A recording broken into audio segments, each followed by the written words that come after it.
नमस्ते साथियों, मैं विकेश कुमार 68वीं बीपीएससी के लिए फुली मॉक टेस्ट आपके बीच लाए हैं और ये परफेक्शन आईएएस का पहला प्रैक्टिस सेट है। तो देखते हैं आज के विभिन्न प्रश्नों को। पीडीएफ आपको नॉलेज जंक्शन मस्ती टेलीग्राम चैनल पर उपलब्ध करा दिया गया है, वहां से आप प्राप्त कर सकते हैं। तो मेरा पहला प्रश्न इस प्रकार से है, तोल्काप्पियम किसका नाम है? तो तोल्काप्पियम जो है यह तमिल व्याकरण पर लिखित पुस्तक है, अर्थात ये तमिल व्याकरण है।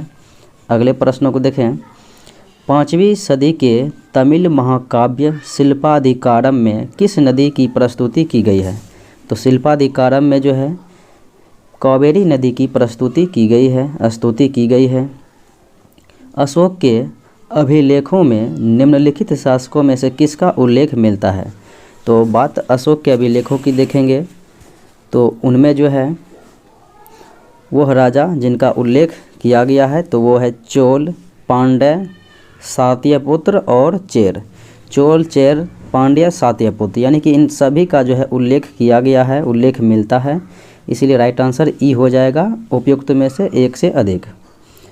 निम्नलिखित में से किस राजवंश ने रोमन सम्राट ऑगस्टस के दरबार में राजदूत भेजे?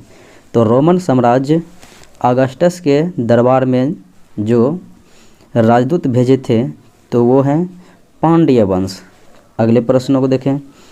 उर्रेयूर प्रसिद्ध है, तो उर्रेयूर जो है किस लिए प्रसिद्ध है? तो यह प्राचीन काल में सूती कपड़ा के व्यापार के लिए प्रसिद्ध है, इसीलिए राइट आंसर बी हो जाएगा। भास्कर नामक राजा द्वारा हर्षवर्धन को भेजे गए विभिन्न उपहारों का उल्लेख हर्षचरित में मिलता है। तो भास्कर किससे संबंधित है? तो भास्कर जो कि संबंधित है असम का बर्मन राजवंश से। निम्नलिखित में से कौन सा एक काकतीय राज्य में अति महत्वपूर्ण समुद्र पत्तन था? तो काकतीय राज्य में जो है अति महत्वपूर्ण समुद्र पत्तन तो ये था मोटुपल्ली। अगले प्रश्नों को देखें। सम्राट हर्ष ने बौद्ध धार्मिक सम्मेलनों का आयोजन किस स्थान पर कराया? तो हर्ष की बात रहेगा तो कन्नौज तो राजधानी था ही, तो इन्होंने कन्नौज में भी कराया और प्रयाग में भी कराया। प्रयाग और कन्नौज दोनों जगहों पर कराया, तो इसीलिए राइट आंसर जो है ई हो जाएगा, उपयुक्त में से एक से अधिक। निम्नलिखित में से किस चीनी यात्री ने बौद्ध शिक्षा केंद्र नालंदा में यात्रा की? तो बौद्ध शिक्षा केंद्र नालंदा की यात्रा अगर बात करेंगे तो ह्वेनसांग प्रसिद्ध रहे थे, जो कि बौद्ध धर्म का जो है शिक्षण ग्रहण किया था नालंदा विश्वविद्यालय में, और जो है फिर इत्सिंग भी किया था। तो इत्सिंग और ह्वेनसांग दोनों का उल्लेख मिलता है, इसीलिए राइट आंसर ई हो जाएगा, उपयुक्त में से एक से अधिक। फाहियान का उल्लेख नहीं मिलता है। अगले प्रश्नों को देखें। नालंदा विश्वविद्यालय की स्थापना किस गुप्त शासक द्वारा की गई? तो नालंदा विश्वविद्यालय की स्थापना कुमारगुप्त प्रथम के द्वारा किया गया था। विक्रमशिला विश्वविद्यालय धर्मपाल के द्वारा। भारत के सांस्कृतिक इतिहास के संदर्भ में इतिवृत्तों, राजवंशीय इतिहासों तथा वीरगाथाओं को कंठस्थ करना निम्नलिखित में से किसका व्यवसाय था? तो ये जो है व्यवसाय मागध का था। अगले प्रश्नों को देखें। चंद्रगुप्त द्वितीय के संदर्भ में कौन सा कथन सही है? तो चंद्रगुप्त द्वितीय के अगर बारे में देखेंगे तो कौन सा कथन सही है? उसके काल में गुप्त साम्राज्य उत्कर्ष के शिखर पर था, ये बात सही है। और उसने उज्जैन को द्वितीय राजधानी बनाया, ये भी सही है। उसके काल में ह्वेनसांग आया, ये गलत है। उसके काल में जो है फाहियान नामक यात्री आया था और विक्रमादित्य की उपाधि उसने धारण किया था, तो ये बात सही है। आंसर ई हो जाएगा, उपयुक्त में से एक से अधिक। गुप्त काल में राज्य के वर्गीकरण के संदर्भ में निम्नलिखित में से बढ़ते अनुक्रम में कौन सा विकल्प है? तो राज्य के जो है वर्गीकरण में बढ़ते के संदर्भ में देखना है कौन सा विकल्प उपयुक्त है। तो ग्राम होता था छोटा, ग्राम से बड़ा बिथिया, और फिर बिथिया से बड़ा विषय, और विषय से बड़ा भुक्ति, भुक्ति से बड़ा होता था राज्य। सबसे छोटा ग्राम और सबसे बड़ा राज्य, बी ऑप्शन हो जाएगा। गुप्त काल में जारी की गई स्वर्ण मुद्राओं को निम्नलिखित में से किस नाम से पुकारा जाता था? तो इसे दिनार कहा जाता था। तो राइट आंसर सी हो जाएगा। निम्नलिखित में से किस राजवंश ने वर्ष को 12 चंद्रमास में विभाजित किया? अर्थात वर्ष जो होता है उसको 12 चंद्रमास में विभाजित किया था, और वह राजवंश कौन सा था? तो इसका राइट आंसर हो जाएगा सी अर्थात माथर। निम्नलिखित में से किसकी देखभाल अग्रहारिक नामक अधिकारी करता था? तो अग्रहारिक नामक अधिकारी जो है यह धार्मिक न्याय विभाग को देखता था। पूर्वी भारत में निम्नलिखित में से किस काल को रचनात्मक काल कहा गया है? तो रचनात्मक काल कहा गया है 4वीं से 7वीं शताब्दी, अर्थात चौथा से जो है 7वीं शताब्दी के बीच को रचनात्मक काल कहा गया। प्राचीन भारत में विष्टि पद संदर्भित करता है।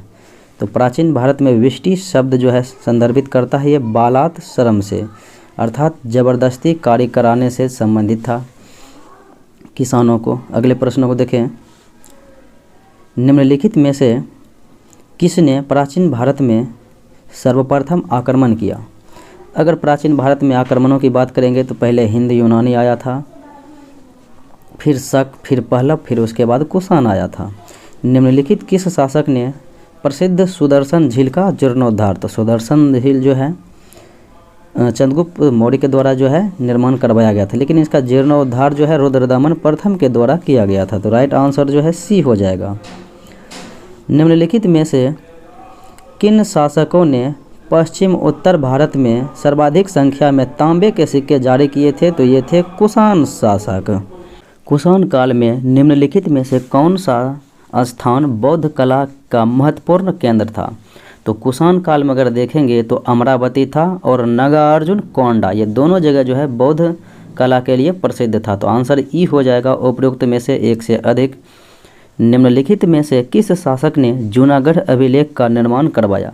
तो जूनागढ़ अभिलेख का निर्माण रुद्रदामन के द्वारा करवाया गया था। निम्नलिखित में से किस राजा के सिक्कों पर जहाज का चित्र अंकित था? तो वह राजा जिनके सिक्कों पर जहाज का चित्र अंकित था तो वह था यज्ञश्री सतकर्णी। निम्नलिखित में से किसका प्रशासक गोलमिक कहलाता था? तो वह यानी कि किस जगह का प्रशासक जो है गोलमिक कहलाता था? तो ये हो जाएगा ग्रामीण क्षेत्र के। निम्नलिखित में से किस शासक ने स्वयं को अनूठा ब्राह्मण कहा था? तो स्वयं को अनूठा ब्राह्मण कहने वाले थे गौतमीपुत्र सतकर्णी। उनके अभिलेख न केवल पश्चिम उत्तर भारत और सिंधु में ही बल्कि मथुरा, श्रावस्ती, कौशाम्बी और वाराणसी तक पाए जाते हैं। उपरोक्त कथन किस राजवंश के भौगोलिक विस्तार की संकेत करता है? तो ये बातें जो है कुषाण राजवंशों के बारे में कही गई है। अगले प्रश्नों को देखें। 4वीं शताब्दी के दौरान उत्तरी महाराष्ट्र और विदर्भ के सातवाहन के स्थान पर एक स्थानीय शक्ति का उदय हुआ, और वह स्थानीय शक्ति जो है कौन सा था? तो ये हो जाएगा वाकाटक। तो राइट आंसर जो है डी हो जाएगा। इरिथ्रियन एक यूनानी नाम था, तो इरिथ्रियन, तो इनका प्रयोग किया जाता था लाल सागर के लिए। तो राइट आंसर बी हो जाएगा। निम्नलिखित में से किसने भारत में सर्वप्रथम सोने के सिक्के जारी किए थे? तो हिंद यूनानियों के द्वारा जारी किया गया था। अग्रहार के संदर्भ में निम्नलिखित कथनों पर विचार करना है। तो अग्रहार के संबंध में तो यह ब्राह्मणों को दी गई भूमि थी। तो राइट आंसर ए हो जाएगा। अगले प्रश्नों को देखें। किस बौद्ध मूल ग्रंथ में मौर्य सम्राट अशोक का विवरण समिहित है? तो मौर्य सम्राट अशोक का वर्णन जो है महावामसा में सम्मिलित है। तो राइट आंसर डी हो जाएगा। निम्नलिखित में से किस अभिलेख में अशोक के नाम का उल्लेख किया गया है? तो अशोक का नाम जो है प्रथम लघु शिलालेख, जिसमें कि आप कह सकते हैं मास्की एवं गुर्जरा अभिलेख में किया गया है। तो राइट आंसर जो है बी हो जाएगा। लेकिन भाबरू में जो है अभिलेख में अशोक ने स्वयं को मगध का सम्राट घोषित किया है। 13वें शिलालेख में तो कलिंग युद्ध का वर्णन। अशोक से पूर्व निम्नलिखित में से किस शासक ने शांतिवादी नीति को अपनाया? तो अशोक से पहले जो है शांतिवादी नीति को अपनाया था अखनातुन ने। निम्नलिखित में से कौन अंतिम मौर्य सम्राट था? तो अंतिम मौर्य सम्राट जो है ये बृहद्रथ था और इनकी हत्या करके पुष्यमित्र शुंग ने शुंग वंश की स्थापना किया। ब्राह्मी और खरोष्टी लिपियों को किसने पढ़ा था? तो 1837 में जेम्स प्रिंसेप ने पढ़ा था। अगले प्रश्नों को देखें। मौर्य प्रशासन के संदर्भ में सन्निधाता एक पद संबंधित है किससे? तो ये पद जो है राजकीय कोष एवं भंडार गृह का मुख्य संरक्षक था। निगाली सागर लघु स्तंभ लेख का संबंध किस धर्म से है? तो निगाली सागर लघु स्तंभ लेख का संबंध जो है देखा जाए तो बौद्ध धर्म से संबंधित है। निम्नलिखित नगरों में किस एक नगर का संबंध महावीर से नहीं था? तो वैशाली कुंडग्राम के में जो है जन्म हुआ था। चंपा तो इससे महावीर से संबंधित है। पावापुरी में मृत्यु हुई। और लुम्बिनी जो है ये महावीर से संबंधित नहीं बल्कि ये गौतम बुद्ध से संबंधित है। अगले प्रश्नों को देखें। उत्तर वैदिक काल में द्विज किस संदर्भ में प्रयुक्त होता था? तो ये जो है ब्राह्मण और क्षत्रिय अर्थात उच्च वर्ण के लिए द्विज शब्द का प्रयोग किया जाता था। निम्नलिखित में से कौन से शासक ने बोध गया में बोधि वृक्ष को काट दिया? तो ये जो है शैव धर्म मानने वाले शशांक थे। निम्नलिखित में से किस दर्शन के प्रवर्तक कपिल मुनि थे? तो सांख्य दर्शन के प्रवर्तक कपिल मुनि, योग के पतंजलि, न्याय के गौतम, वैशेषिक के कनाद। निम्नलिखित में से किसके लिए श्रमण शब्द का प्रयोग किया जाता था? तो श्रमण शब्द का प्रयोग जो है किसके लिए किया जाता था? तो राइट आंसर सी हो जाएगा, ऐसे व्यक्ति जिन्होंने सांसारिक जीवन को त्याग दिया हो। बौद्ध धर्म में वैशाख संबंधित है बुद्ध के जयंती से, तो राइट आंसर ए हो जाएगा। निम्नलिखित जनपदों में से किसने सबसे पहले युद्ध में हाथियों का प्रयोग बड़े पैमाने पर किया था? तो युद्ध में हाथियों का प्रयोग बड़े पैमाने पर जो है यह मगध राजवंशों ने किया था। आरंभिक बौद्ध ग्रंथ सुत्त पिटक के अनुसार आनंद, वनंद और सुखदा किसे कहा जाता है? तो आनंद, वनंद और सुखदा जो है किसे कहा जाता है? तो राइट आंसर डी हो जाएगा, पशु को कहा जाता है। निम्नलिखित में कौन सा महाजनपद नहीं है? तो मगध है, गांधार है और बात करें तो पांचाल है। पुहार जो है नहीं है। गांधार का तक्षशिला, मगध का राजधानी राजगिरी और पांचाल का ही क्षेत्र। अगले प्रश्नों को देखें। भारतीय उपमहाद्वीप में लौह का सर्वप्रथम साहित्यिक संदर्भ किस में मिलता है? तो लोहे का जो है सर्वप्रथम साहित्यिक में संदर्भ में जो है यह यजुर्वेद में मिलता है, तो राइट आंसर सी हो जाएगा। अगले प्रश्नों को देखें। ऋग्वेद में किस देवता की स्तुति संग्रहित नहीं है? तो ये जो है पशुपति का उल्लेख नहीं किया गया है, बाकी इंद्र, वरुण और आकाश का किया गया है। उत्तर वैदिक काल के संदर्भ में निम्नलिखित कथनों में कौन सा कथन असत्य है यानी कि गलत है? तो गलत कथन के बारे में देखेंगे तो इस काल के 4 वर्णों में समानता थी। ये जो है उत्तर वैदिक काल में, तो ये जो है इस काल के 4 वर्णों में समानता, ये गलत है, ये ऋग्वेदिक की बात होगी। इस काल में मनुष्य का संपूर्ण जीवन 4 आश्रम में था, ये सही बात है। और इस काल में देवाराधना में मुख्य रूप से यज्ञ किए जाते थे, ये भी सही है। और इस काल में गोत्र प्रथा स्थापित हुई थी, तो ये भी बात सही है। अगले प्रश्नों को देखें। वैदिक काल के राजनीतिक संगठन को बढ़ते क्रम में, तो बढ़ते क्रम में देखेंगे तो सबसे छोटा कुल था और उससे बड़ा जो है राष्ट्र था सबसे बड़े, तो कुल ग्राम 20 जन राष्ट्र, तो राइट आंसर बी हो जाएगा। वैदिक काल में दोहित्री निम्नलिखित में किसके लिए प्रयोग किया जाता था? दोहित्री शब्द जो है बेटियों के लिए प्रयोग किया जाता था। हड़प्पा स्थल कोटदीजी उस सभ्यता के निम्नलिखित में से किस प्रमुख स्थल के समीप है? तो सिंध प्रांत में है कोटदीजी और ये मोहनजोदड़ो के ही समीप है। मोहनजोदड़ो सिंधु नदी के किनारे है, Pakistan. The story of Indian archaeology किसकी पुस्तक है? The story of Indian archaeology, ये पुस्तक जो है S.N. राय की है, S.N. राय की। सिंधु सभ्यता में धान्य कोठार अवस्थित हैं, तो सिंधु सभ्यता में अगर देखेंगे धान्य कोठार तो ये हो जाएगा मोहनजोदड़ो, हड़प्पा और कालीबंगा, तीनों जगहों पर है, तो राइट आंसर ई हो जाएगा, इनमें से एक से अधिक। प्राचीन भारत में मेहरगढ़ क्या था? तो प्राचीन भारत में अगर मेहरगढ़ की बात होगी तो इसका राइट आंसर हो जाएगा कि यह बोलन घाटी में एक नवपाषाण स्थल था। अगले प्रश्न को देखें, निम्नलिखित में से किसे महापाषाण काल में मेगालिथ कहा जाता है? तो मेगालिथ जो है किसे कहा जाता है पाषाण काल में? तो राइट आंसर सी हो जाएगा, कब्र को। अगले प्रश्नों को देखें, निम्नलिखित में से कौन सी लिपियां अशोक के अभिलेखों में प्रयुक्त हुई? तो अशोक के अभिलेख में ब्राह्मी, खरोष्टी, ग्रीक, अरमाइक, तो ये इन सबों की हो, तो राइट आंसर ई हो जाएगा इनमें से एक से अधिक। अगले प्रश्नों को देखें, निम्नलिखित में से किस काल में सर्वप्रथम कृषि उत्पाद शुरू हुई? तो कृषि उत्पाद जो है नवपाषाण काल में शुरू हुई, तो राइट आंसर बी हो जाएगा। निम्नलिखित में से किस स्थल को ताम्बवती अर्थात तांबा वाली कहा जाता है? तो तांबा वाली कहा जाता है आहार स्थल को। रेशम बुनकरों की श्रेणी का उल्लेख निम्नलिखित में से किस अभिलेख में मिलता है? तो ये मंदसौर अभिलेख में मिलता है। निम्नलिखित में से कौन सी रचना हर्ष द्वारा रचित की गई है? तो प्रियदर्शिका, रत्नावली और नागानंद, ये सब हर्षवर्धन के द्वारा लिखा गया, जबकि हर्षचरित जो है बाणभट्ट के द्वारा लिखा गया। तो आंसर ए बी सी सही हो जाएगा, तो आंसर ई हो जाएगा इनमें से एक से अधिक। निम्नलिखित में से किस वंश को पितृभक्त वंश? तो पितृभक्त वंश जो है किस वंश को कहा जाता है? तो माठर वंश को। सातवाहन काल के चैत्य और बिहार के संदर्भ में निम्नलिखित कथनों में कौन सा सत्य है?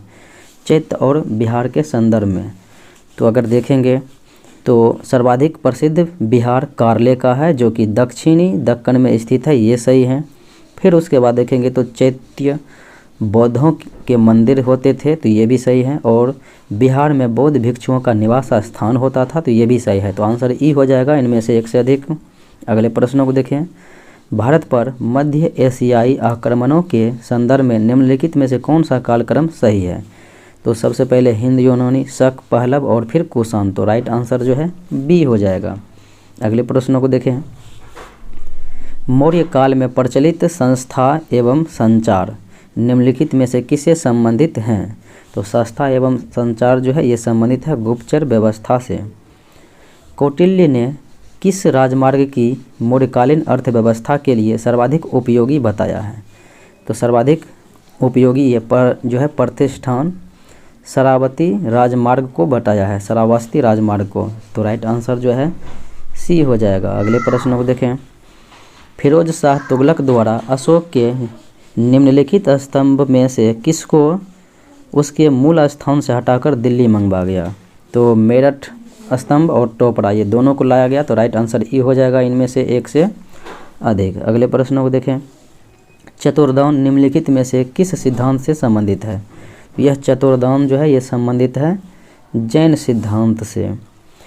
कूटागार शालाओं का संबंध निम्नलिखित में से किससे है? तो कूटागार शालाओं का जो है संबंध, तो इसका राइट आंसर हो जाएगा सी, अर्थात ये वाद विवाद से जो है संबंधित बौद्ध स्थल हैं। अगले प्रश्नों को देखें, भारत में निम्नलिखित में से आने का सही कालक्रम क्या है? तो भारत में आने का जो है इनका संस्कृति के संबंध में जो है कालक्रम को देखेंगे तो पहले नागर, फिर लोहे का हल, 5 मार्क और सोने के सिक्के। नागर संस्कृति, लोहे का हल, 5 मार्क और सोने के सिक्के। निम्नलिखित में से शेट्टी शब्द किस वर्ण के लिए प्रयुक्त होता था? तो शेट्टी शब्द जो है किस वर्ण के लिए प्रयोग किया जाता था? तो ये वैश्य के लिए प्रयोग किया जाता था। निम्नलिखित राज्यों में से किनका संबंध बुद्ध के जीवन से था? अगर बुद्ध के जीवन से संबंध देखेंगे तो मगध भी हो जाएगा, और कौशल के राजधानी श्रावस्ती में जो उसने सर्वाधिक उपदेश भी दिया था, तो इसलिए राइट आंसर ई हो जाएगा। बी और डी यानी एक से अधिक सही है, सी और डी। इनमें से कौन बुद्ध की माँ थी? तो बुद्ध की माता महामाया थी, और इनकी मृत्यु के बाद प्रजापति गौतमी विमाता बनी थी, इनकी मौसी थी। महाविभाषा जो बौद्ध दर्शन का एक विश्वकोश है, किस बौद्ध परिषद की कृति है? यानी कि यह किस बौद्ध परिषद की कृति? तो यह चतुर्थ बौद्ध परिषद की कृति है, जो कि कुंडलवन कश्मीर में हुआ था। इन यात्रियों में से कौन इटली से था जिसने 15वीं शताब्दी में विजयनगर राज्य की यात्रा किया था? निकोलस कॉन्टी, देवराय प्रथम के समय में। पादशाह नामा का लेखक निम्नलिखित में से कौन है? तो यह है अब्दुल हामिद लाहौरी। निम्नलिखित में से किस यात्री ने सती बालिका का मार्मिक विवरण प्रस्तुत किया? तो सती बालिका का मार्मिक विवरण जो है प्रस्तुत किया था वर्नियर ने। निम्नलिखित में से किस राजवंश ने दक्षिण कर्नाटक में अपने राज्य की स्थापना? तो दक्षिण कर्नाटक में अपने राज्य की स्थापना गंग वंश ने किया था। तो राइट आंसर सी हो जाएगा। किस मध्यकालीन शासक ने आर्थिक तथा सांस्कृतिक क्षेत्र में उत्तर और दक्षिण के बीच सेतु की तरह काम किया था? तो यह राष्ट्रकूट शासक ने जो है उत्तर एवं दक्षिण भारत के बीच सेतु की तरह कार्य किया था। अगला प्रश्न है पाल वंश की स्थापना जो है गोपाल के द्वारा किया गया था। अगले प्रश्नों को देखें। प्रतिहार राजवंश का वास्तविक संस्थापक? तो प्रतिहार राजवंश का जो है वास्तविक संस्थापक तो ये हो जाएगा मिहिर भोज अर्थात भोज। चोल साम्राज्य की स्थापना किसने किया? तो विजयालय के द्वारा किया गया था। गजनवी राजवंश की स्थापना किसने किया? तो गजनवी राजवंश की स्थापना अल्पतगीन के द्वारा किया गया था। अगले प्रश्नों को देखें। निम्नलिखित इमारतों में से किस एक में पहली मौजूद सही मेहराब पाई गई? तो पहली मौजूद सही मेहराब जो है ये सुल्तान बलबन के मकबरे में पाया गया था। तो राइट आंसर सी हो जाएगा। अगले प्रश्नों को देखें। तुंगभद्रा नदी किस साम्राज्य का भरण पोषण करती थी? तो ये हो जाएगा विजयनगर साम्राज्य। इनकी राजधानी हम्पी तुंगभद्रा नदी के किनारे। भारतीय इतिहास के मध्यकाल में बंजारे सामान्यतः कौन थे? अगर बंजारे की बात करेंगे तो यह सामान्यतः जो है व्यापारी थे। तो राइट आंसर डी हो जाएगा। रजिया का विश्वास पात्र अमीर याकूत खां ये जो है कहाँ का निवासी था? तो ये अबिसिनिया का निवासी था। अगले प्रश्नों की बात करेंगे तो निम्नलिखित में से कौन मंगोल योद्धा युवराज जलालुद्दीन का पीछा करते हुए सिंधु नदी के तट तक जा पहुंचा था? तो ये चंगेज खां था। मलिक काफूर को किस आक्रमण के तहत बंदी बनाया गया? तो मलिक काफूर को जो है किस आक्रमण के तहत जो है बंदी बनाया गया था? तो ये हो जाएगा गुजरात आक्रमण के समय। नगद वेतन देने वाला सुल्तान तो ये था अलाउद्दीन खिलजी। निम्नलिखित में से किसके विस्तार के लिए मोहम्मद बिन तुगलक ने दीवान ए अमीर कोही तो ये कृषि विभाग के लिए दीवान अमीर ए कोही की स्थापना की गई। दिल्ली सल्तनत के किस शासक ने जजिया कर को जो है अलग कर के रूप में वसूलने की नीति तो ये फिरोज शाह तुगलक के द्वारा लाया गया था। दिल्ली सल्तनत में रहट किससे संबंधित था? तो दिल्ली सल्तनत में जो है ये रहट ये सिंचाई विभाग से सिंचाई से संबंधित था। निम्नलिखित में से किस बहमनी सुल्तान ने राजधानी गुलबर्गा से हटाकर जो है बीदर कर दिया था स्थानांतरित? तो गुलबर्गा से बीदर कर दिया था अहमद शाह बहमनी ने। अगले प्रश्नों को देखें। गुजरात राज्य का वास्तविक संस्थापक तो यह था अहमद शाह प्रथम। अगले प्रश्नों को देखें। खजाइनुल फुतह तो खजाइनुल फुतह नामक साहित्य में निम्नलिखित में से किन शासक के शौर्य का वर्णन किया गया है? तो वो शासक हैं अलाउद्दीन खिलजी। खानकाह निम्नलिखित में से किससे संबंधित है? तो ये सूफी आश्रम होता था, इन्हीं को खानकाह कहा जाता था। अगले प्रश्नों को देखें। निम्नलिखित में से किस सूफी संत के विचारों को सिखों के धार्मिक ग्रंथ आदि ग्रंथ में शामिल किया गया है? तो ये हैं फारिउद्दीन गज-ए-सिकंदर। अगले प्रश्नों को देखें। भारतीय दर्शन की कौन सी शाखाएं भौतिकवाद में आस्था रखती है? तो भौतिकवाद में जो आस्था रखती है वो संस्थाएं हैं सांख्य, वैशेषिक और लोकायत। इसलिए आंसर ई हो जाएगा इनमें से एक से अधिक। फर्र-ए-इजदी का विचार जो मुगल राजतंत्र का आधार था, इनमें से किस सूफी संत द्वारा सबसे पहले विकसित किया गया था? तो वह सूफी संत जिनके द्वारा ये विकसित की गई थी तो यह था शिहाबुद्दीन सुहरावर्दी। अकबर के दरबार के सुलेखकार का नाम क्या है जिसे जरीन कलम या फिर स्वर्ण कलम के नाम से सम्मानित किया गया? तो जरी कलम दिया गया था मोहम्मद हुसैन को और श्री कलम अब्दुल समद को दिया गया था। मुगल काल में शेर मंडल निम्नलिखित में से किससे संबंधित था? तो मुग़ल काल में जो है शेर मंडल, तो ये संबंधित था हुमायूं के पुस्तकालय से। अकबर के दरबार में निम्नलिखित में कौन से पुर्तगाली पादरी उपस्थित हुए? तो अकबर के दरबार में पुर्तगाली पादरी जो कि उपस्थित हुए थे, तो ये था अक्काबीबा और मांसरेट। अक्काबीबा और मांसरेट, तो राइट आंसर ई हो जाएगा इनमें से एक से अधिक। निम्नलिखित में से किस मुग़ल शासक ने दूह अस्पा और सिंह अस्पा पद्धति चलाया था? तो ये जहांगीर के द्वारा चलाया गया था, दोअप्पा सिंहप्पा। निम्नलिखित में से किस यात्री ने मुग़लकालीन शहरों की शिविर नगर की संज्ञा दी? तो मुग़लकालीन शहरों को जो है शिविर नगर की संज्ञा किनके द्वारा दी गई थी? तो ये हो जाएगा वर्नियर। अगले प्रश्नों को देखें। मुग़ल काल में हड़कारों का संबंध निम्नलिखित में से किस विभाग से था? तो हड़कारों का संबंध जो है मुग़ल काल में यह डाक विभाग से संबंधित था। नादिर शाह का आक्रमण निम्नलिखित में से किस मुग़ल बादशाह के समय हुआ? तो नादिर शाह का आक्रमण जो है ये मोहम्मद शाह के समय में हुआ था, जिन्हें रंगीला बादशाह कहा जाता है, 1739 में। सिक्कों पर टकसाल का नाम लिखवाने एवं अपनी छवि अंकित कराने की प्रथा किसने शुरू किया? तो यह प्रथा जो है जहांगीर के द्वारा किया गया था। निम्नलिखित में से किस शासक ने भिन्न भिन्न प्रकार की फसलों में राज्य का हिस्सा निर्धारित करते हुए दरों की सूची तैयार की थी? तो यह शेर शाह सूरी था। बाबर का भारत पर आक्रमण करने का न्योता किसने दिया?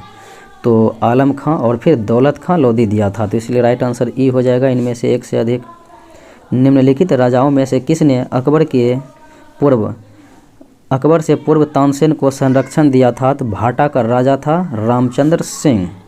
निम्नलिखित में से कौन सा मुग़ल दरबार के साथ राजकुमार दारा शिकोह के चिकित्सक के रूप में जुड़ा हुआ था? तो यह था फ्रांसवा वर्नियर। अगले प्रश्नों को देखें। पानीपत के तृतीय युद्ध के समय पेशवा 1761 ईस्वी में हुआ था। अहमद साबदली और मराठा की तरफ से पेशवा था बालाजी बाजी राव। अगले प्रश्नों को देखें। विजयनगर के विषय में विस्तृत विवरण प्रस्तुत करने वाले अब्दुल रज्जाक समरकंदी। तो अब्दुल रज्जाक समरकंदी, तो यह हेरात अर्थात अफ़गानिस्तान का था। हेरात जिसे बोलते हैं अफ़गानिस्तान। अगले प्रश्नों को देखें। इब्न बतूता के संदर्भ में कौन सा कथन सही नहीं है अर्थात गलत है? तो इब्न बतूता के बारे में देखेंगे कौन सा कथन। तो श्रीलंका में उसे काजी नियुक्त किया गया, ये कथन गलत है। और बाकी वो मोहम्मद बिन तुगलक के समय दिल्ली आया था और उसे दिल्ली के काजी नियुक्त किया गया था और वह मुल्तान और कच्छ के रास्ते दिल्ली पहुंचा था, ये भी बात सही है। अगले प्रश्नों को देखें। किताब अल हिंद जो कि अलबरूनी के द्वारा लिखा गया, किताब अल हिंद, तो इसमें जो है कानून व्यवस्था, भारतीय राज्य व्यवस्था, कानून व्यवस्था, खगोल विज्ञान और धर्म और दर्शन और सामाजिक विभाजन का वर्णन किया गया। तो आंसर ई हो जाएगा, क्योंकि यह सभी चीज़ों का जो इनमें वर्णन किया गया है, तो आंसर हो जाएगा एक से अधिक। चोल काल में ग्राम प्रशासन की इकाई थी। तो चोल काल में जो है ग्राम प्रशासन की इकाई जो थी, तो वो थी उर व महासभा। महमूद गजनबी ने किस वंश से संबंधित होने का दावा किया? तो महमूद गजनबी अफरासियाब वंश होने का जो है दावा किया था। निम्नलिखित में से किन राजवंशों ने विजयनगर राज्य के अधिराजत्व के अधीन शासन किया? तो विजयनगर के अधीन जो है संगम वंश, सुलूब, तुलुब, अराबिडू, ये सभी राजवंशों ने शासन किया, चारों राजवंशों ने, तो इसीलिए आंसर ई हो जाएगा एक से अधिक। हम्पी में विजयनगर के भग्नावशेष किसके द्वारा 1800 में प्रकाश में लाए गए? तो यह जो है प्रकाश में कर्नल कॉलिन मैकेंजी के द्वारा लाया गया था। अगले प्रश्नों को देखें। प्रसिद्ध सूफी संत निजामुद्दीन औलिया ने निम्नलिखित में से किस शासक की भेंट स्वीकार कर उसे सम्मान किया था? तो वह जो है खुसरो को जो है भेंट कर सम्मान किया था। अलाउद्दीन खिलजी ने किसे राय रायन की उपाधि प्रदान की? तो अलाउद्दीन खिलजी जो कि राय रायन की उपाधि प्रदान किया था, तो यह था राजा रामचंद्र को। अगले प्रश्नों को देखें। जैन मुनि जिन प्रभासूरी, तो जैन मुनि था जिन प्रभासूरी किस सल्तनतकालीन शासन से संबंधित? तो यह मोहम्मद बिन तुगलक से संबंधित रहा था। दिल्ली सल्तनत में जिम्मी किससे संबंधित थे? तो जिम्मी जो है दिल्ली सल्तनत में ये संबंधित थे मुस्लिम शासन स्वीकार कर जजिया देने वाले हिंदू प्रजा से।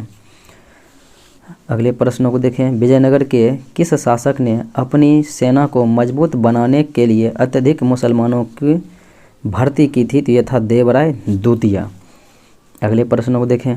जैनुल आबदीन के संदर्भ में कौन सा कथन गलत है? देखें तो यह जो है उन्होंने संगीत पर पाबंदी लगा दिया, यही बात जो है इनके लिए गलत हो गया। बाकी उसने जजिया और गोवंद बंद करवा दिया, ये सही है। और उसने महाभारत और राजतरंगिणी का फारसी में अनुवाद करवाया, सही है। और उसे न्याय विभाग का मंत्री श्रेया भट्ट था, उसके न्याय विभाग का मंत्री, तो ये भी सही था। अगले प्रश्न को देखें। निम्नलिखित में से किन स्थानों पर 14वीं सदी में फिरोज शाह तुगलक को अशोक के 2 स्तंभ लेख मिले? तो ये जो है टोपड़ा और मेरठ में मिले, तो राइट आंसर डी हो जाएगा। निम्नलिखित में से कौन सी एक विशेषता एकता व्यवस्था की नहीं है? तो एकता एक राजस्व एकत्रित करने की व्यवस्था थी, ये सही है। सियासतनामा एकता व्यवस्था की जानकारी का स्रोत, ये भी सही है। और एकता से एकत्रित राजस्व सुल्तान के खाते में, ये गलत है। और मुक्ति को एकता से एकत्रित राजस्व से सैनिक रखने पड़ते थे, ये बात सही है। अगले प्रश्न को देखें। सल्तनत कालीन किस शासक वर्ग के संदर्भ में कहा जाता है कि उनका राजत्व सिद्धांत समानता पर आधारित था और उनकी शासन व्यवस्था राजतंत्रीय न होकर कुलीन तंत्रीय था? तो ये बातें जो है कही गई है लोधी वंश के बारे में। निम्न में से किस सूफी संत को सिद्ध पुरुष कहा जाता था? तो वह सूफी संत जिन्हें सिद्ध पुरुष, तो ये हो जाएगा निजामुद्दीन औलिया। मध्यकालीन भारत के निम्नलिखित में से किस संत के दोहे गुरु ग्रंथ साहिब में संकलित किए गए हैं? तो रैदास का जो है दोहे संकलित की गए हैं। अगले प्रश्नों को देखें। बाबर के संदर्भ में कथनों पर विचार करना है। तो बाबर सर्वप्रथम परगना का शासक बना, सही बात है। 1504 में काबुल पर अधिकार किया और वह तैमूर वंश का था और मंगोल का भी था। और मुगल साम्राज्य की स्थापना 1526 में। तो ये आंसर ई हो जाएगा इनमें से सभी, क्योंकि इनके बारे में सभी बातें सत्य हैं। निम्नलिखित में से किस एक का श्रेय शाहजहां के राज्यकाल को दिया जा सकता है? तो शाहजहां के राज्यकाल में मोती मस्जिद, रंग महल और जमा मस्जिद बनाया गया, तो आंसर ई हो जाएगा एक से अधिक। किला ए कोहना का निर्माण जो है शेरशाह सूरी के द्वारा कराया गया। हुमायूं के संदर्भ में निम्नलिखित कथनों पर विचार करना है। तो कन्नौज के हार के बाद इसे ईरान के शाह के दरबार में शरण मिली, तो ये बातें जो है इनके बारे में सत्य हैं। फिर उसके बाद 1555 में दिल्ली पर फिर से अधिकार कर लिया, ये सही है। इनकी मृत्यु पुस्तकालय भवन की सीढ़ी से गिरने से हुई, ये भी सही है। इनका मकबरा अकबर ने बनवाया, तो ये गलत है, इनकी बेगम ने बनवाया था। शेरशाह और अकबर के बीच भू राजस्व प्रशासन के संबंध में निम्नलिखित में से कौन सा व्यक्ति संबंधित था? तो ये मलिक अंबर संबंधित था। फर्र ए इजदी दिव्य प्रकाश नामक अवधारणा जिसका अर्थ है राजस्वी सत्ता भगवान से निकलने वाली रोशनी है और सूर्य से निकलने वाली एक किरण है, तो यह किसने दिया था? तो ये बातें जो है दी गई थी अबुल फजल के द्वारा। निम्नलिखित में से सरंजामी प्रथा से संबंधित, तो सरंजामी प्रथा जो है कि ये किससे संबंधित व्यवस्था था? तो ये मराठा भू राजस्व से संबंधित था। अगले प्रश्नों को देखें। अरब व्यापारी सुलेमान ने किस राज्य को रुहमा कहा था? तो अरब व्यापारी सुलेमान, इन्होंने जो है पाल वंश को जो है रुहमा कहा था, पाल राज्य को। संत रक्षित और दीपांकर अतीश कौन थे? तो संत रक्षित और दीपांकर अतीश, तो ये राइट आंसर हो जाएगा, यह बौद्ध विद्वान थे। चोल साम्राज्य में प्रचलित गिल्ड किससे संबंधित था? तो चोल साम्राज्य में जो है प्रचलित गिल्ड ये संबंधित था व्यापारिक श्रेणी से। चंदावर का युद्ध किसके किसके बीच 1194 में लड़ा गया था? गौरी और मोहम्मद बिन शाम यानी गौरी और जयचंद के बीच। विजयनगर साम्राज्य पर संघातिक प्रहार किस युद्ध में हुआ? तो विजयनगर जो है तालीकोटा के युद्ध के बाद जो है इसी में ये खंडित हो गया, तो तालीकोटा का युद्ध 1565 हो जाएगा, राइट आंसर ए हो जाएगा। अगले प्रश्नों को देखें। दिल्ली सल्तनत के किस सुल्तान को उलुग खां के नाम से जाना जाता है? तो उलुग खां के नाम से जाना जाता है, तो यह सुल्तान है मोहम्मद बिन तुगलक। जोना खां, उलुग खां, इसे ही कहा जाता है बचपन के नाम में। तुगलक राजवंश की स्थापना की थी, तो तुगलक राजवंश का स्थापना गाजी मलिक गियासुद्दीन तुगलक के द्वारा किया गया था। दिल्ली सल्तनत का वह कौन सा शासक था जिसने भू राजस्व को कृषि उपज का आधा हिस्सा यानी कि 50% या फिर कहिए तो 1/2 भाग, तो यह अलाउद्दीन खिलजी के द्वारा तय किया गया। बहमनी राज्य की स्थापना अलाउद्दीन बहमन शाह के द्वारा किया गया। अलाउद्दीन हसन शाह जिसे कहते हैं, हसन गंगू। सजदा और पेबोस, तो ये था सिजदा और पेबोस की रस्म। दिल्ली सल्तनत के वह बलवान था जिसने कि आरंभ किया था। दिल्ली सल्तनत के किस शासक को रक्त व लौह नीति अपनाई, तो वह रक्त और लौह बलबन के द्वारा ही अपनाया गया था। मध्यकालीन भारत के किस फारसी लेखक को नायक का खिताब दिया गया, तो नायक का खिताब दिया गया था अमीर खुसरो को। तो यह था आज का मुख्य विश्लेषण। मिलते हैं अगले वीडियो में। जय हिंद।